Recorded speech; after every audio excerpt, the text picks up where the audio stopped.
CM ಬೆಂಬಿಡದೆ ಕಾಡಿದ ಅನುದಾನ ಕೊರತೆ ವಿಚಾರ. ಈಗ ಈ ವಿಚಾರಕ್ಕೆ ಸಂಬಂಧಪಟ್ಟಂತೆ ಸಿಎಲ್ಪಿ ಸಭೆಯಲ್ಲೂ ಕೂಡ ಸಿಎಂಗೆ ಶಾಸಕರಿಂದ ಮನವಿಯನ್ನ ಮಾಡಲಾಗಿದೆ. ಕ್ಷೇತ್ರಗಳಿಗೆ ಅನುದಾನ ಬಿಡುಗಡೆ ಮಾಡುವಂತೆ ಶಾಸಕರು ಪಟ್ಟು ಹಿಡಿದಿದ್ದಾರೆ. ನಾಳೆಯೇ ಸದನದಲ್ಲಿ ಘೋಷಣೆ ಮಾಡುತ್ತೇನೆ ಅಂತ ಸಿಎಂ ಭರವಸೆಯನ್ನ ನೀಡಿದ್ದಾರೆ. ಯಾರೂ ಬೇಸರ ಪಡ್ಕೊಳ್ಬೇಡಿ ಅಂತ ಸಿಎಂ ಭರವಸೆಯನ್ನ ನೀಡಿದ್ದು, ಲೋಕೋಪಯೋಗಿ ಇಲಾಖೆಯಿಂದ 4,000 ಕೋಟಿ ಜೊತೆಗೆ ಗ್ರಾಮೀಣಾಭಿವೃದ್ಧಿ ಇಲಾಖೆ ವತಿಯಿಂದ 2,000 ಕೋಟಿ ಒಟ್ಟು 6,000 ಕೋಟಿ ಬಿಡುಗಡೆ ಮಾಡೋ ಭರವಸೆಯನ್ನ ಸಿಎಂ ಸಿದ್ದರಾಮಯ್ಯ ಶಾಸಕರಿಗೆ ನೀಡಿದ್ದಾರೆ.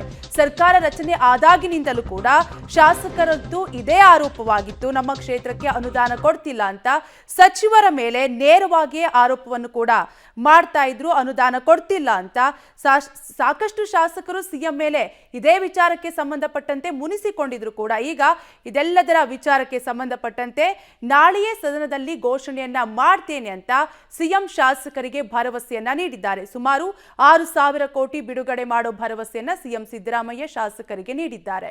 ಗೃಹಲಕ್ಷ್ಮಿಯರಿಗೆ ಬೆಳಗಾವಿ ಸೌಧ ದರ್ಶನಕ್ಕೆ ಚಾನ್ಸ್ ಸಿಗ್ತಾ ಇದೆ. ಚಳಿಗಾಲ ಅಧಿವೇಶನ ಕಲಾಪ ವೀಕ್ಷಣೆಗೆ ಅವಕಾಶವನ್ನ ಮಾಡಿಕೊಡಲಾಗ್ತಾ ಇದೆ.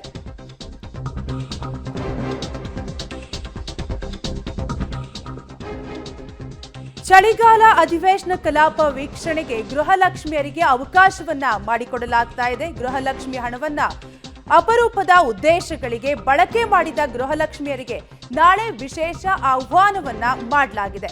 ಗೃಹಲಕ್ಷ್ಮಿ ಹಣದ ಮೂಲಕ ಹೋಳಿಗೆ ಊಟ ಹಾಕಿದ ಮಹಿಳೆ, ಬೋರ್ವೆಲ್ ಕೊರೆಸಿದವರು, ಎತ್ತು ಖರೀದಿ ಮಾಡಿದವರು, ಫ್ಯಾನ್ಸಿ ಸ್ಟೋರ್ ಇಟ್ಟವರು, ಗ್ರಾಮ ದೇವರಿಗೆ ರಥ ಕೊಟ್ಟವರು, ಹೀಗೆ ವಿವಿಧ ಉದ್ದೇಶಗಳಿಗೆ ಹಣ ಉಪಯೋಗಿಸಿದ ಮಹಿಳೆಯರಿಗೆ ನಾಳೆ ಚಳಿಗಾಲ ಅಧಿವೇಶನದ ಕಲಾಪ ವೀಕ್ಷಣೆಗೆ ಅವಕಾಶವನ್ನ ಮಾಡಿಕೊಡಲಾಗ್ತಾ ಇದೆ.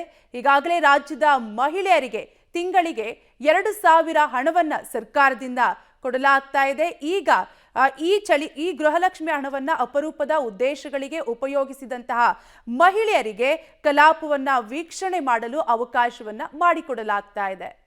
ಈಗಾಗಲೇ ಗೃಹಲಕ್ಷ್ಮಿಯರಿಗೆ ಬೆಳಗಾವಿ ಸೌಧ ದರ್ಶನಕ್ಕೆ